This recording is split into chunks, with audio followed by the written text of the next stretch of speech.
નમસ્કાર વિદ્યાર્થી મિત્રો, સંબંધ અને વિધેય ચેપ્ટરના બીજા વિડીયોમાં શ્રી આર્ય પટેલ બોયઝ હાઈસ્કૂલ વડોદરા તરફથી આપ સૌ વિદ્યાર્થી મિત્રોનું હાર્દિક સ્વાગત છે. આગળના પહેલા વિડીયોમાં આપણે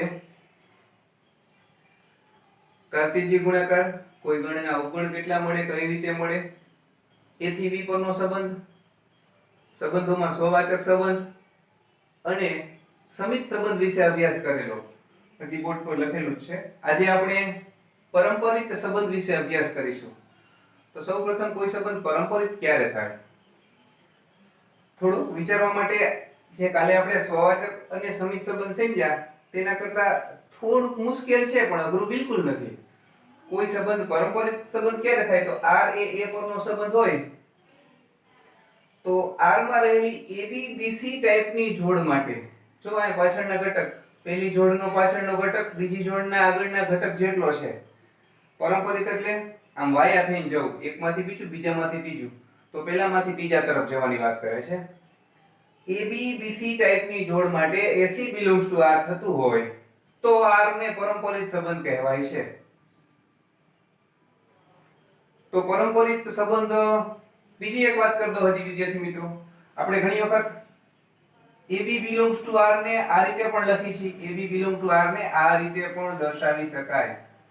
એ સંબંધ r તળે b સાથે સંકળાયેલ છે. દાખલા તરીકે વાત કરીએ, r6 માં વાત કરીએ તો આપણે એવું લખી શકીએ કે 2r61 બગડો r6 સંબંધ વડે એક સાથે સંકળાયેલ છે એમ કહી શકાય. અને આમ પણ લખી શકાય 21 belongs to r6, જે એકદમ સહેલી રીત છે. એટલે ઘણી વખત જ્યારે આ રીતે લખ્યું હોય તો આમાં સમજવામાં કઈ તમને મુશ્કેલી નહીં થાય એવું માની લઉં છું. તો a r c એ સંબંધ r તળે c સાથે સંકળાયેલ થાય તો r ને પારંપરિક સંબંધ કહે છે. તો વિદ્યાર્થી મિત્રો ધ્યાનથી સાંભળજો. પારંપરિક છે એવું સાબિત કરવા માટે તમે એવું નહીં લખી શકો કે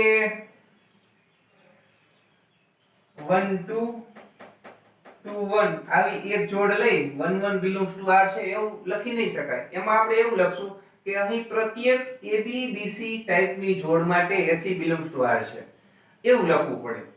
આ સિવાય કે કોઈ નાનો ગણ હોય તો જુદી વાત છે, બાકી એવી રીતના લખી શકાય નહીં, કારણ કે આવી તમામ જોડ માટે આપણે આવું ચેક કરવાનું છે. હું એક ઉદાહરણ તરીકે બીજું ઉદાહરણ લખીશ. ધારો કે હું a પરના સંબંધ r એક જુદી રીતે ડિફાઇન કરું છું અને સમજીએ.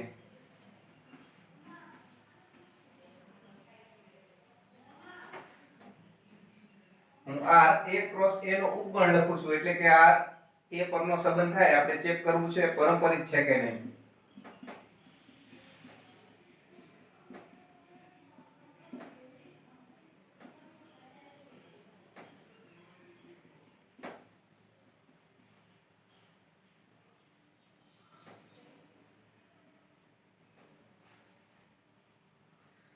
તો વિદ્યાર્થી મિત્રો, પારંપરિક ચેક કરવા માટે તમારે જો સ્વવાચક એકદમ સહેલું છે. તમે વિચારો, સ્વવાચક ચેક કરવા માટે આપણે 1 2 3 ઘટકો એમાં છે, તમારે એટલું વિચારવાનું થાય કે 1 1 2 2 3 3 r માં છે તો સ્વવાચક છે. એકાદી પણ જોડ ન હોય, 1 1 નો હોય કે 2 2 નો હોય કે 3 3 ના હોય કે બે જોડ ન હોય તો સ્વવાચક નથી થતું. એના જેટલા સભ્યો છે તેની પોતાની સાથેની જોડ r માં હોય તો સ્વવાચક થાય. અહીં છે 1 1 2 2 3 3, સ્વવાચક ઈઝી છે. સમિત પણ ઈઝી છે. તમારે r ની જોડ જોવાની, એની ઉલટી જોડ એમાં ને એમાં મળે છે, પછી a સાથે એનો કોઈ નિસ્બત નથી, અહીંયાથી જ સમિત ચેક કરી શકાય. 1 1 એની ઉલટી જોડ અહીંયા જ છે, 1 2 એની ઉલટી જોડ 2 1 મળે છે, 1 3 એની જો ઉલટી જોડ 3 1 મળે છે, 2 1 એની ઉલટી જોડ મળે છે, 2 2 એની ઉલટી જોડ પોતે જ છે, 3 1 એની ઉલટી જોડ 1 3 3 3 ની ઉલટી જોડ પોતે જ છે. ઉલટી એટલે ક્રમ બદલાવાનો છે. તો આપણે એમ કહી શકીએ આ સમિત પણ છે. તો વાત આવી પારંપરિકની. તો પારંપરિક માટે આપણે આ ટાઈપની જોડ r માંથી મેળવવાની છે. આમાં ઘણી બધી શક્યતાઓ રહેલી છે. હું તમને શક્યતાઓ ચકાસું છું. આ 1 1 1 2 આ ઈ ટાઈપની જોડ છે તો આ છે. આપણે કેવી જોડ ગોતવાની છે? AB BC ટાઈપની. આગળની જે ક્રમયુક્ત જોડ છે તેનો પાછળનો ઘટક, બીજી ક્રમયુક્ત જોડ છે તેના આગળના ઘટક જેટલો હોય એવી જોડ આપણે જેટલી બને તેટલી ગોતવાની છે. આવી જોડ માટે શું થવું જોઈએ? તો જે પહેલો ઘટક અને સૌથી છેલ્લો ઘટક છે એની જોડ R માં આવવી જોઈએ. તો અહીં આપણે વિચારીએ કે આવી જોડ માટે 1 to R માં આવે છે, તો આ 1 to R માં છે. આટલું ચેક કરવાથી પરંપરિત સાબિત થતું નથી. આવી જેટલી બને એટલી તમામ જોડ માટે જો AC belongs to R થતા હોય તો R પરંપરિત સંબંધ થાય. તો આપણે હજી 1 1 ની આની સાથેની જોડ ચેક કરીએ. ટૂંકમાં કહીએ તો 1 1 ની તમામ સાથેની ચેક કરવી પડશે. 1 1 ની 1 3 સાથેની ચેક કરીએ. તમે વિચારો છો આ કઈ રીતનું આપણે વિચારવાનું હોય છે કે આ બે ઘટક સરખા હોય તો જ વિચારવાનું છે. તો સરખા છે તો 1 3 R માં આવવા જોઈએ. જો ન આવતા હોય તો પરંપરિત નથી, તો 1 3 R માં આવે છે, પરંપરિત છે. ચાલો આની સાથેની જોડ વિચારીએ. તો આ શરત મુજબનું નથી, AB BC ટાઈપનું નથી, એટલે અહીંયા વિચારવાની કોઈ જરૂર રહેતી નથી. 1 1 ની 2 2 સાથેની જોડ વિચારવાની જરૂર રહેતી નથી, કેમ કે અહીંયા પણ AB BC ટાઈપની જોડ નથી. AB BC ટાઈપની જોડ માટે SCR માં આવવા જોઈએ આવી શરત છે, એટલે તમે ધ્યાનથી સમજજો. ચાલો આની સાથેની વિચારશું તો અહીંયા પણ નહીં વિચારીએ. 1 1 3 1 આની પણ વિચાર કરવાની જરૂર નથી. ફરીથી એક વખત વિદ્યાર્થી મિત્રો, આ બે ઘટક સરખા હોય તો જ આ ઘટક આની સાથે સંબંધાર્થી સંકળાયેલો હોવો જોઈએ એમ શરત કહે છે. ચલો 1 1 ની 3 3 સાથેની ચેક કરવાની જરૂર નથી. 1 1 ની 3 3 સાથેની ચેક કરવાની જરૂર નથી. હજી અહીંયા પૂરું નથી થતું. હવે 1 2 નો વારો લેવાનો છે. 1 2 ની 1 1 સાથેની જોડ, 1 2 ની 1 1 પાછા બે ઘટક સરખા નથી એટલે આપણી શરત મુજબનું નથી. AB BC ટાઈપની જોડ હોય તો AC આવવા જોઈએ એમ શરત કહે છે. 1 2 ની 1 3 સાથેની, પાછા બે ઘટક સરખા નથી. 1 2 ની 2 1 સાથેની, જો આમાં આ બે ઘટક સરખા છે એટલે 1 1 R માં આવવા જોઈએ. તો 1 1 R માં છે.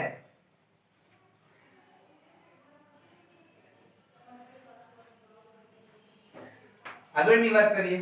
1 2 ની 2 2 સાથેની જોડ, 1 2 2 2 આ બે ઘટક સરખા છે એટલે 1 2 R માં આવવા જોઈએ, તો 1 2 છે. 1 2 ની 3 1 સાથેની જોડ, તો આમ આપણે શરત મુજબનું નથી, AB BC ટાઈપનું નથી, એટલે આમાં કઈ ચેક કરવાની જરૂર નથી. એ જ રીતે 1 2 3 3 ચેક કરવાની જરૂર નથી. હવે આપણે 1 3 ઘટકે પહોંચ્યા. 1 3 ની 3 1 સાથેની જોડ, 1 3 1 1 સરખું નથી, શરત મુજબનું નથી, AB BC ટાઈપનું ચેક કરવાની જરૂર નથી. 1 3 1 2 શરત મુજબનું નથી, ચેક કરવાની જરૂર નથી. 1 3 2 1 પાછા બે ઘટક સરખા નથી, એના માટે ચેક કરવાની જરૂર નથી. 1 3 2 2 શરત મુજબનું નથી. 1 3 3 1 તો આના માટે 1 1 R માં આવવા જોઈએ છે. 1 3 3 3 આ બે ઘટક સમાન છે. 1 3 R માં આવવા જોઈએ, તો 1 3 છે. 2 1 નો વારો લઈએ. 2 1 1 1 એ રીતે ચેક કરવાનું. હું તમને એવી એક જોડ બતાવું છું. ધારો કે 2 1 1 3 લેવામાં આવે. 2 1 1 3 આપણે કેવા પ્રકારની લીધી છે? તો AB BC ટાઈપની જોડ લીધી છે. હવે આમાં શું હોવું જોઈએ? તો 2 3 belongs to R થવા જોઈએ તો પરંપરિત થાય. તો 2 3 belongs to R નથી, તો આપણે એવું લખી શકીએ. આ બધું લખવાની જરૂર નથી. એક જ વસ્તુ, કોઈ એક એવી જોડ મળે કે જેના માટે પાલન ન થતું હોય તો સંબંધ R પરંપરિત નથી. બાકી બધી લખવાની જરૂર નથી. જો દરેક માટે પાલન થાય તો આપણે એવું લખી નાખવાનું કે every AB BC belongs to R માટે AC R માં છે. જો દરેક માટે પાલન થયું હોય તો. પણ જો એકાદા માટે પાલન ન થતું હોય તો એક પર્ટિક્યુલર ઉદાહરણ આપી દેવાનું કે અહીં આવા ઘટકો માટે 2 3 not belongs to R છે, માટે R પરંપરિત નથી. તો તમે પારંપરિક વિશે બરાબર સમજી ગયા હશો. હજી કાંઈ તમને પ્રશ્ન હોય તો કોમેન્ટમાં પૂછી શકો છો. મારા ફોન નંબર તમારી પાસે છે, તેમાં પણ પૂછી શકો છો.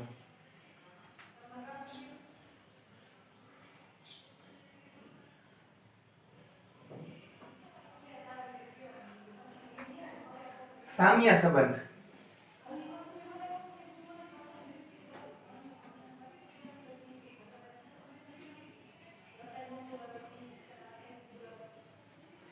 તો કેવા સંબંધને સામ્ય સંબંધ કહે છે? હું લખતો નથી. એ પરનો સંબંધ આર સામ્ય સંબંધ ક્યારે થાય? તો જો આર સ્વવાચક હોય, સમિત હોય અને પારંપરિક હોય તો આર ને સામ્ય સંબંધ કહે છે.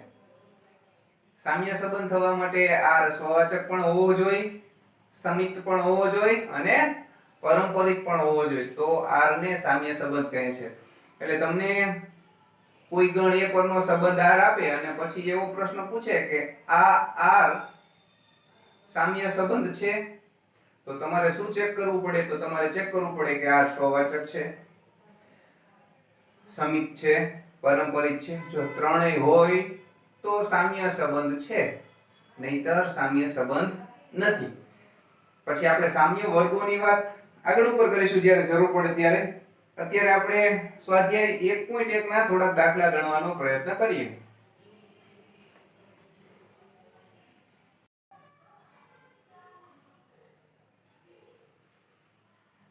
સ્વાધ્યાય 1.1 દાખલા પહેલો દાખલો કઈ રીતનો છે? ચેક કરવાનું છે સ્વવાચક છે, સમિત છે, પારંપરિક છે કે નથી. હવે આ આપણે લખવાનો પ્રયત્ન કરીએ તો r xy. હું બીજી રીતે લખું છું, y 3x. આ જ છે. y ને હું સામે લઈ ગયો, y 3x. એમ કહી શકાય કે પહેલો ઘટક જે છે તેના કરતા બીજો ઘટક 3 ગણો છે. જો આગળનો ઘટક બગડો હોય એટલે કે x બગડો હોય તો y તમે તરત જ કહી શકશો કે y 6 થાય. x 5 હોય તો y 15 થાય. અને બંને x જે લેવાના છે તે a પરનો સંબંધ છે. એટલે x અને y ઈ બંને a માંથી આવશે. આ જે જોડ છે ઈ a ક્રોસ a ની ઉપગણ હોય. a ક્રોસ a માં તમને ખબર છે 1 1 1 2 1 3 1 14 સુધી, પછી 2 1 2 2 2 3 2 14 સુધી, અને છેલ્લે 14 1 14 2 અને 14 14 આવા ઘટકો હોય. એટલે આ xy જોડ છે એના બંને ઘટકો x પણ આ 1 થી 14 માંથી હોય અને y પણ 1 થી 14 માંથી હોય. x કે y 0 નો હોય, 15 પણ ના હોય. તમે સમજી શકો છો. તો હું લખવાનો પ્રયત્ન કરું તો હું x 1 લઉં તો મને y મળશે 3. આપણે જોઈ લેવું પડે કે આ બે એમાં છે ને. તમને એમ થાય કે x 0 લઈએ તો ન લઈ શકાય. કેમ ન લઈ શકાય? કારણ કે x એ a નો સભ્ય છે. ચાલો x તરીકે 2 લઈએ તો y તરીકે મળશે 6. x તરીકે 3 લઈએ તો y તરીકે મળશે 9. તમે જાણો છો x તરીકે 3 3 તરી 9. x 4 લઈએ તો y મળશે 4 તરી 12. x 5 લઈએ તો y મળશે 15. x 6 લઈએ તો y 18. આ શક્ય નથી કારણ કે y પણ a માં હોવો જોઈએ. તો y નું મૂલ્ય પણ 1 થી 14 સુધીનું જ હોય. એટલે 18 છે ઈ એમાં આવતા નથી. એટલે આપણે અહીંયાથી અટકાવી દઈએ. આ સિવાય કોઈ ઘટક મળશે નહીં. હવે આને ઓબ્ઝર્વ કરો કે સ્વવાચક છે. અહીં આપણે બે રીતે લખશું કે દાખલો કઈ રીતે ગણવો એના માટેની બે રીત છે. તમે આવો આર દર્શાવ્યો છે સ્વવાચક હોવા માટે. તો એમાં 1 થી 14 સભ્યો છે. દરેકની પોતાની સાથેની જોડ હોવી જોઈએ. એટલે કે 1 1 2 2 3 3 અપ ટુ 14 ની 14 સાથેની જોડ 14 14 આવી જોડ r માં હોવી જોઈએ. તો આમાંની એકય દેખાતી નથી. એમ કહી શકાય કે મિનિમમ 14 તો હોવી જ જોઈએ, પછી 15 હોય તો વાંધો નથી. પણ અહીંયા તો 1 1 એ નથી, 2 2 એ નથી. આપણે એવું લખી નાખી કે અહીં 1 1 not belongs to r. માટે r સ્વવાચક નથી. હવે બીજી રીત, ધારો કે આપણે r લખ્યો ન હોય તો કઈ રીતે ગણવો? તો આપણે લખી કે every a belongs to r માટે. હવે એની a સાથેની જોડ r માં ક્યારે આવે તો મેં હમણાં વાત કરી એમ કે ભાઈ આગળનો ઘટક પાછળના ઘટક કરતા 3 ગણો થાય તો આવે જો a બરાબર 3a થતું હોય તો a ની જોડ r માં આવે હું અહીંથી લખું છું વિદ્યાર્થી મિત્રો a ની જોડ r માં ક્યારે આવે તો a બરાબર 3a r માં ક્યારે આવે તો a બરાબર 3a થાય તો તમે વિચારો આમાંના કોઈ પણ ઘટક માટે એવું થાય છે ધારો કે હું a તરીકે 3 લઉં તો 3 બરાબર 3 ગુણ્યા 3 આવું થાય તમે કહીશો કે નહીં થાય આપણે લખી શકીએ કે આમાંના કોઈ પણ a માટે a એકડો લ્યો કે 14 લ્યો a not equal to 3a થાય કોઈ પણ ઘટક માટે 14 ઘટક માટે આવું થાય આવું નથી થતું એટલે કે a r માં આવતા નથી એટલે r સ્વવાચક નથી સ્વવાચક આપણે આવી રીતે લખવું અને બીજી રીતે લખવું ચાલો બીજી વાત કરીએ સમિત છે તો જો અહીંયા દરેકની ક્રમ બદલાવાની જે જોડ મળે ક્રમ બદલાવાથી એવી જોડ મળવી જોઈએ 1 3 એને આમ ઉલટાવાથી 3 1 આમાં હોવા જોઈએ તો નથી કદાચ 3 1 હોત તો આપણે બીજી જોડ વિચારત કે 2 6 ની ઉલટી જોડ 6 2 છે એ પણ નથી અત્યારે આપણે લખી છે કે 1 3 belongs to r માટે 3 1 not belongs to r માટે r સમિત નથી આગળ વાત કરીએ અહીંયા વાત કરીએ બીજી રીતે આપણે એવું લખીએ કે ab નામની જોડ r માં છે તો r સમિત ક્યારે થાય તો જો ba r માં આવતા હોય તો થાય આપણે ba r માં આવે છે કે નહીં તે નક્કી કરી છે તો ab r માં ક્યારે આવ્યા હોય તો આ શરતનું પાલન થયું હોય તો જ આવ્યા હોય એટલે કે પાછળનો ઘટક આગળના ઘટક કરતા 3 ગણો થયો હોય તો જ ab belongs to r થાય હવે આપણે જે પ્રશ્ન છે જે જરૂરિયાત છે તે વિચારીએ કે ba r માં ક્યારે આવે આપણે ફરીથી લખી કે a બરાબર 3b થાય પાછળનો ઘટક આગળના ઘટક કરતા 3 ગણો થાય તો b r માં આવે તો આપણે વિચારીએ એને કરતા બનાવી જોઈએ a બરાબર 3b થાય છે તો a બરાબર 3b થતા નથી એટલે કે b r માં આવતા નથી જો a બરાબર 3b થાય ફરીથી એકવાર વાત કરી દઉં કે b r માં ક્યારે આવે પાછળનો ઘટક આગળના ઘટક કરતા 3 ગણો હોય તો આવે 3 ગણો નથી થતો ત્રીજા ભાગનો થાય છે એટલે b એ r માં આવતા નથી માટે r સમિત નથી પરંપરિત ચેક કરી લઈએ તો અહીંયા જો આપણે એક જોડ દેખાય છે આપણે લખી છે 1 3 3 9 આપણે કેવી જોડ ગોઈતી છે આપણે એવી જોડ ગોઈતી છે ab bc ટાઈપની belongs to r માટે 1 9 not belongs to r માટે r પરંપરિત નથી આ જ વસ્તુ બીજી રીતે તમે લખી શકો